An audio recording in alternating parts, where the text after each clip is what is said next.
নমস্কার বন্ধুরা, এই রান্নাঘর থেকে আজকে একটা রেসিপি নিয়ে চলে এলাম। গোবিন্দভোগ চালের কাচ্চি বিরিয়ানি বানাবো। তার জন্য প্রথমে এখানে চিকেনটাকে ম্যারিনেট করে নেবো। খুব ভালো করে চিকেনটা ধুয়ে নিয়েছি। এখানে 600 গ্রাম চিকেন আছে। প্রথমে এখানে আদা রসুনের পেস্টটা নেব। এবার দেবো এখানে বেশ কিছুটা টক দই,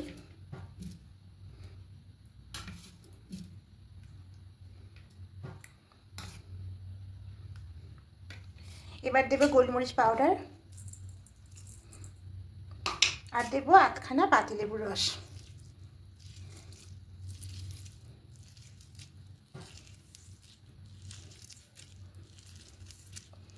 রসটা চেপে চেপে বার করে নিয়েছি। এবার খুব ভালো করে মাখিয়ে নেব।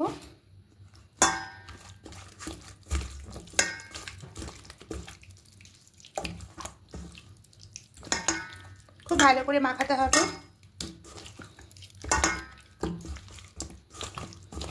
এখানে লবণটা দিলাম না, দিলে আরও জলটা বেরিয়ে যাবে, তার জন্য লবণটা পরে অ্যাড করব।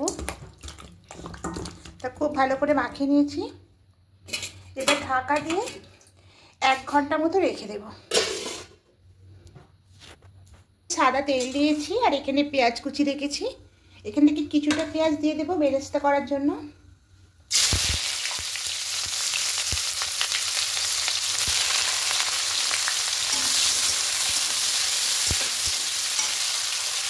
একটু হালকা লাল করে ভেজে এটাকে বেরেস্তা করে নেব। 100 গ্রাম গোবিন্দভোগ চাল আছে। এই চালটা খুব ভালো করে ধুয়ে নেব, ধুয়ে জল ঝরিয়ে রাখবো।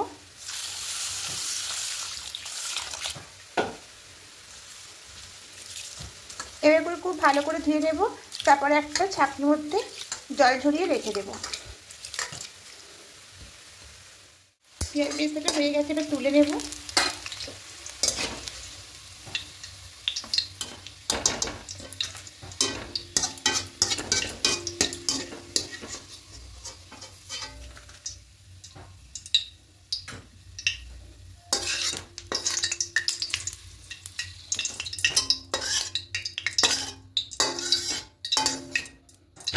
এবার এখানে কেটে রাখা আলুগুলোকে ভেজে নেব।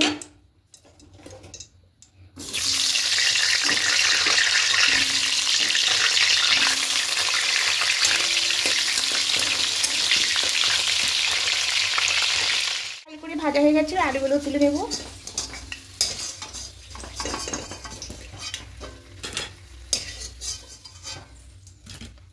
এবার এখানে আরো কিছুটা তেল দেব। রান্নাটা সাদা তেলেই করছি। এবার দেবো এখানে গোটা গরম মশলা ফোড়নে, দারুচিনি, এলাচ, লবঙ্গ, আর যে বাকি পেঁয়াজটা রেখেছিলাম ওই পেঁয়াজটা এখানে দিয়ে দেবো।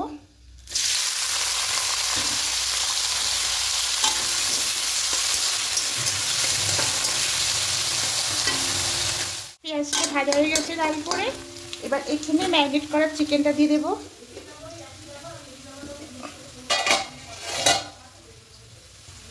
এবার এর মধ্যে দিয়ে দেবো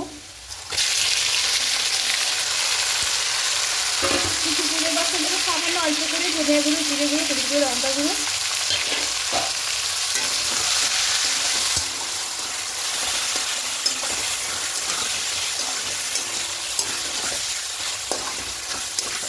এবার এখানে বিরিয়ানি মশলা দেবো।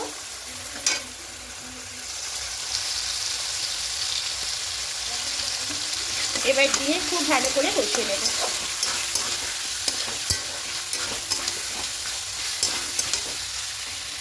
লবণটা অ্যাড করব।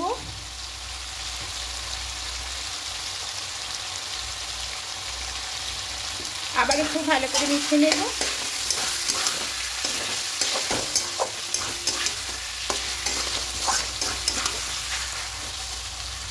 এবার মিডিয়াম ফ্লেমে রাখবো, মানে গ্যাসটাকে একটু আঁচটাকে কমিয়ে দেবো, দিয়ে ঢাকা দিয়ে কিছুক্ষণ রাখবো।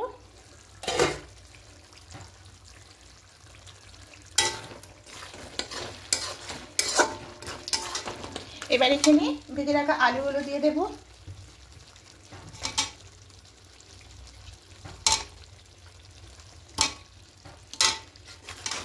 আঁচটাকে কমানোই থাকবে।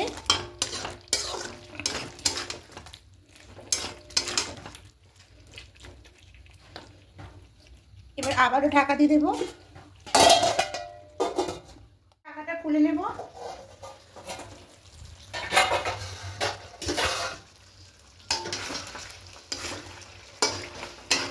খুব ভালো করে কষিয়ে নিয়েছি। এবার এখানে দেখুন চালটা রেখেছিলাম, চালটা একদম ঝরঝরে হয়ে গেছে। দেখুন ঠিক এরকম করে ঝরঝরে হতে হবে। এবার এই চালটা এখানে দিয়ে দেবো। এটা চালের সঙ্গে খুব ভালো করে মিশিয়ে নেব।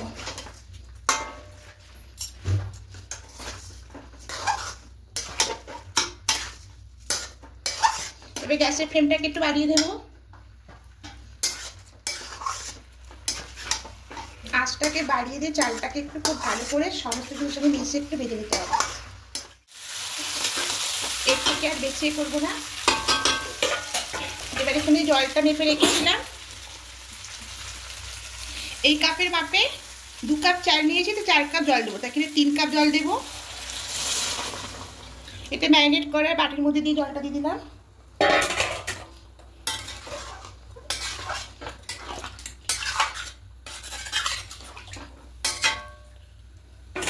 এবার এখান থেকে দুধ নেব।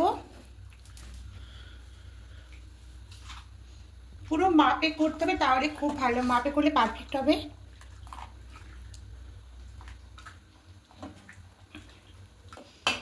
এই দিয়ে দিলাম। মোট 4 কাপ জল হবে, তা 3 কাপ জল দিয়েছি আর 1 কাপ দুধ দিলাম। খুব ভালো করে মিশিয়ে নেব। এবার গ্যাসের ফ্লেমটাকে মিডিয়াম করে এটা ঢাকা দিয়ে 10 মিনিট রেখে, এবার ঢাকাটা খুলে নেব।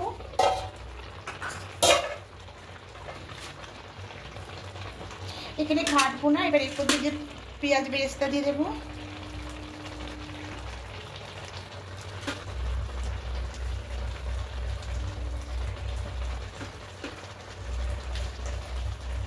এবার এখানে কেওড়া জল দেবো।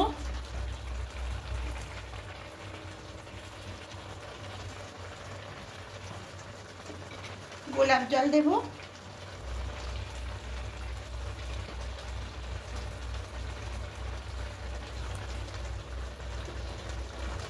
কয়েকটা কাঁচা লঙ্কা দেবো।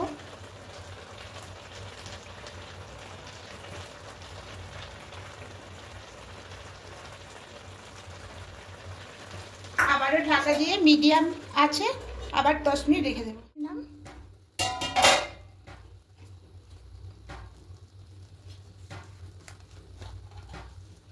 এবার একটু খুন্তি করে দেখে নেবে হবে।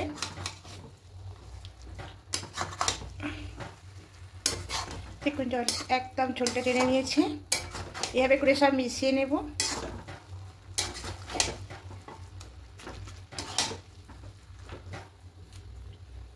এবার এখানে বেশ কিছুটা ঘি দিয়ে দেবো।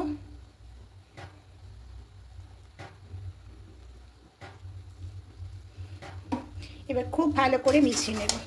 এবার গ্যাসের ফ্লেমটাকে বাড়িয়ে দেব, মানে আঁচটাকে বাড়িয়ে দিলাম, দিয়ে এবার খুব ভালো করে মিশিয়ে নেব।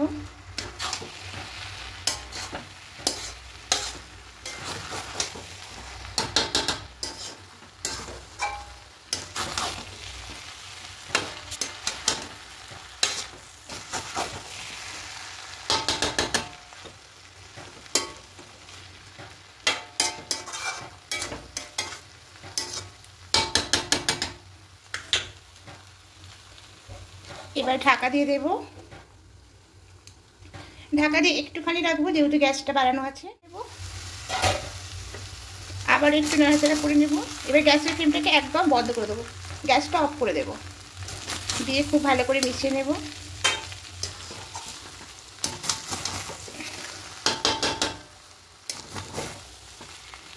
একদম রান্নাটা হয়ে গেছে।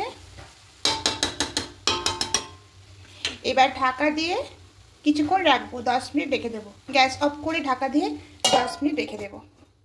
ঢাকাটা খুলে নিয়ে পরিবেশন করব। তা এটা যদি আরও বেশিক্ষণ রাখা হয় তাহলে আরও ঝরঝরে হয়ে যাবে। তো যেভাবে রান্না করলাম ঠিক এরকম করে রান্না করলে ঝরঝরে হবে আর খেতেও খুব সুন্দর হবে। তো অবশ্যই একবার ট্রাই করে দেখবেন, আশা করি আপনাদের খেতেও ভালো লাগবে। আর যদি ভালো লেগে থাকে বন্ধুরা অবশ্যই কমেন্টে জানাবেন আর একটা লাইক করে দেবেন। আর নতুন বন্ধুরা যারা দেখছেন এখনও পর্যন্ত সাবস্ক্রাইব করেননি তাদের কাছে অনুরোধ রইল সাবস্ক্রাইব করে আমার পাশে থাকার জন্য। আমিও আপনাদের পাশে থাকবো। আজকের মতো টাটা।